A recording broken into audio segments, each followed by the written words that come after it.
좋아요, 구독!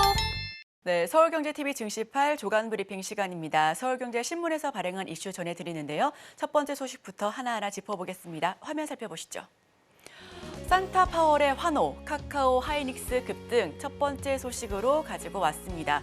어제 코스피 코스닥 양지수가 1.3%대 상승률을 보여주면서 기분 좋게 종가까지 마무리했습니다. 미국 연준이 내년에 세 차례에 걸친 기준금리를 인하할 수 있다라는 가능성을 시사하자 우리 증시 역시도 일제히 환호한 건데요. 국내 기술주 중심으로 코스피 코스닥 석 달 만에 최고치 상승분을 기록했습니다. 52주 신고가를 기록한 주요 종목들입니다. CJ 대한통운은 11.67% 가까이 올랐고요. SK 하이닉스는 4% 넘는 상승분을 보여주기도 했습니다. 삼성증권은 1.26%, 삼성물산은 4.12%, 백사는 8% 넘게 껑충 뛰어 올랐습니다. 이 중에서도 SK 하이닉스를 조금 더 지켜볼 텐데요. SK 하이닉스 어제 52주 신고가를 경신했습니다. 13만 6,700원 선에서 종가를 형성했고요. 지난해 1월 27일 LG 에너지 솔루션이 상장한 직후부터 시총 2위에서 3위로 물러났었죠. 다만 21개월 만에 LG 에너지 솔루션을 제치고 시가총액 2위로 다시금 우뚝 섰습니다. 개인 투자자들은 연말 양도소득세 대상 편입을 피하고자 1조 3천억 원이 달하는 물량을 팔아서 차익 실현을 했습니다. 다만 기관 투자자는 코스피 7천억 원, 코스닥 3천억 원 넘는 순매수세를 연출했고요. 지수 견인의 1등 공신으로 떠올랐습니다. 외국인 투자자 역시도 물량을 담았습니다. 코스피는 6,200억 원, 코스닥은 1,300원어치를 담으면서 전반적으로 지수 상승을 견인했었던 투자 주체별 매매 동향까지도 살펴봤고요. 어제 주식시장의 강세는 현지 시간으로 13일이었죠. 미국 연준이 내년 금리 인하를 향한 정책 전환 신호를 보인 점이 대형 호재로 작용했다라는 결과로 풀이되고 있습니다. 더욱이 어제 국내 증시는 내마녀의 날을 맞은 만큼 금리 이슈에 더 민감하게 반응할 수밖에 없었던 것으로 풀이되고 있는데요.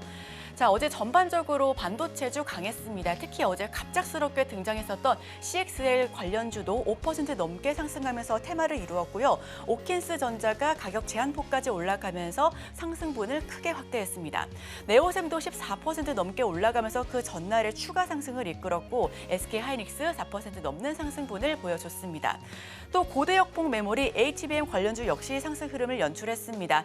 PSK 홀딩스는 7%, SK 하이닉스, KC텍 3% 넘는 강세를 보여줬고요.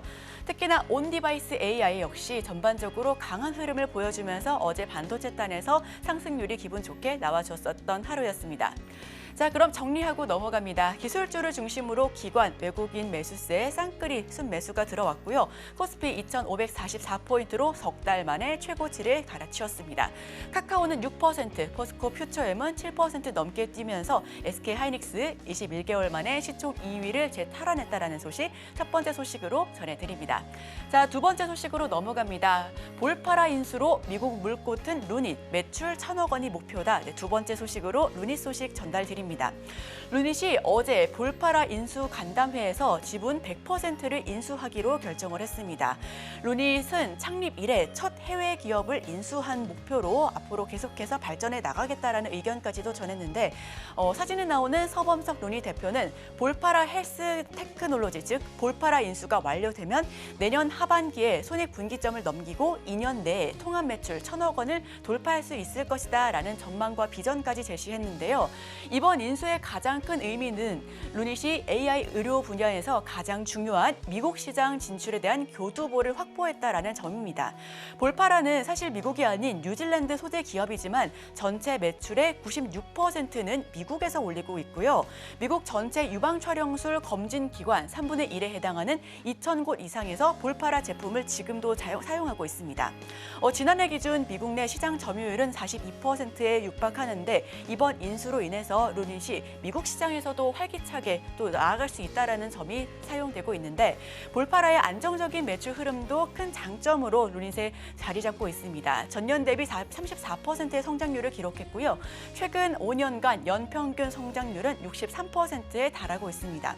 특히 병원과의 서비스형 소프트웨어 장기 계약을 맺어 연간 구독 형태로 매출이 발생하고 있어서 안정적이다라는 평가도 잇따르고 있고 루닛은 내년 중에 볼파라가 손익분기점을 넘길 것으로 예상을 하고 있습니다.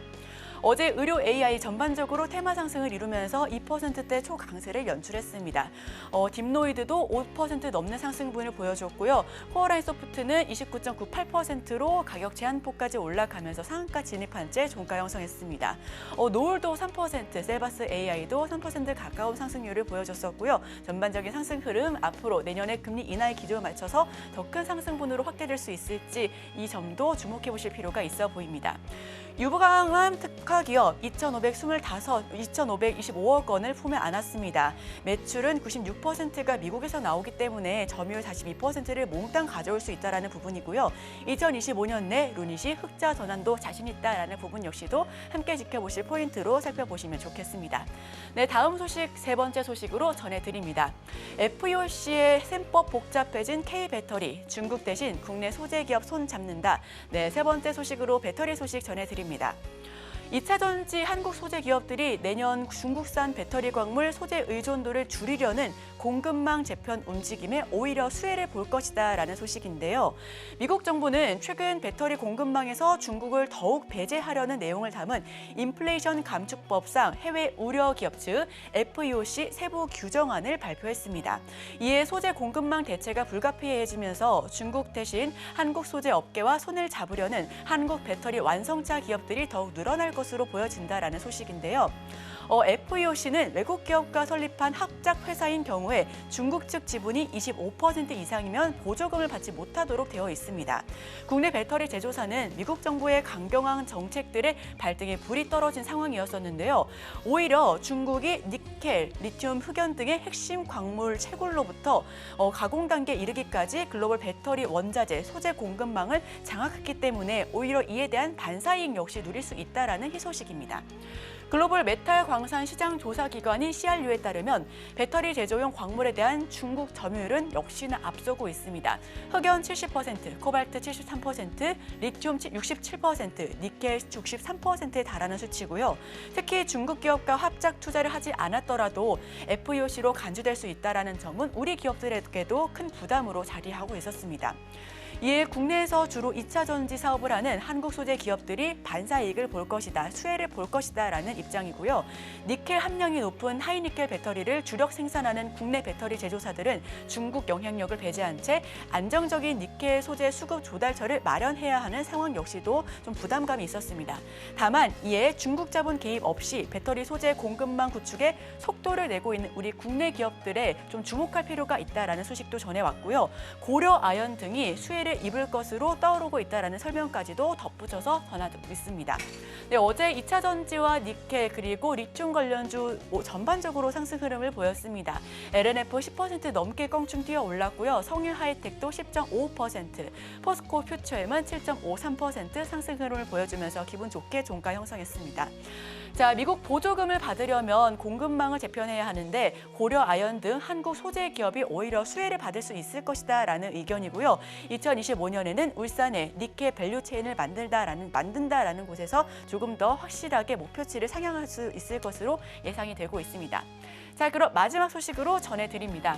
외환위기 수준 넘어선 기업 부채 연체율도 1년 새 2배로 치솟았다. 네, 마지막 소식으로 조금 어두운 전망도 전해드립니다.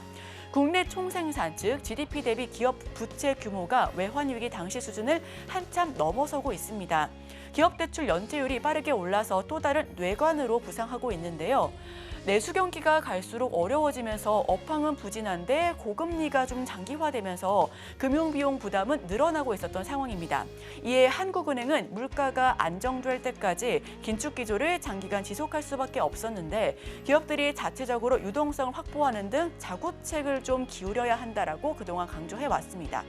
부동산 경기 부진 등으로 건설업과 부동산업의 연체가 꾸준히 발생하고 있었죠.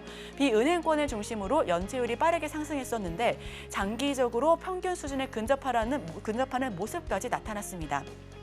향후 부동산 시장의 하방 리스크를 감안하면 연체율이 더 상승할 가능성도 높다라는 분석이 남아 있고요. 올해 나라 살림도 10월까지 52조 적자를 보였던 만큼 전반적으로 지금 재정 동향이 아쉬운 흐름입니다. 지속적으로 적자 추이도 늘어나고 있고 올해 들어 10월까지 쌓인 나라 살림 적자가 약 52조 원으로 집계되면서 중앙정부 채권은 최근 한 달간 6조 원 가까이 늘었다라는 소식도 나오고 있습니다. 네, GDP 대비해서 기업 부채는 123%나 넘게 증가했고요. 3개월 만에 1%포인트 가까이 올랐습니다. 운전자금 대출 큰 폭으로 늘었고 고금리의 연체율 역시 지속적으로 상승하고 있어 한국은행은 금융기관이 자본을 확충해야 한다라고 강조를 하고 있습니다. 자, 제가 준비한 소식은 여기까지입니다. 앞으로 우리 전문가님과 함께 하나하나 조금 더 따져가면서 오늘의 일면을 통해 수혜주까지 집중해서 살펴보도록 하겠습니다. 저희와 끝까지 함께 하시죠. 좋아요, 구독!